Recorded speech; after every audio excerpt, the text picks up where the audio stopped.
बहुत बड़ा बिल्कुल ठीक नहीं है। ये बेटा होता किससे है? बेटी से ही होता है। तुम किससे हुए हो? किसी मां से हुए हो। वो क्या थी? किसी की बेटी ही थी।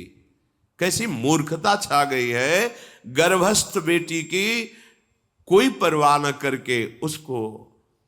ये क्या है? कितने राक्षस वृत्ति में आ गए हैं हमारी।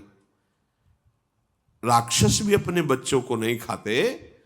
कितनी राक्षसी बुद्धि। हम सुंदर दिखना चाहते हैं, समाज में सम्मान पाना चाहते हैं, और पाप कर्म कैसा?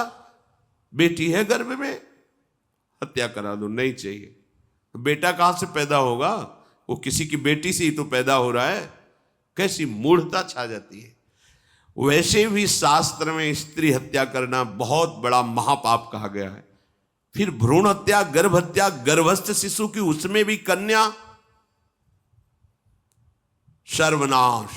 इसके बाद फिर रोते हैं, हमने कौन सा पाप किया, भगवान ने हमारा पुत्र छीन लिया। कौन सा पाप किया, भगवान ने ऐसा कर दिया। अरे अपने डायरी में तो लिखा करो कि तुमने कौन से पाप किए हैं। फिर जब परिणाम आवे तो सोचोगे तो लगेगा बहुत हल्के में निपाट रहे हैं भगवान, हमें तो बहुत कष्ट मिलना चाहिए।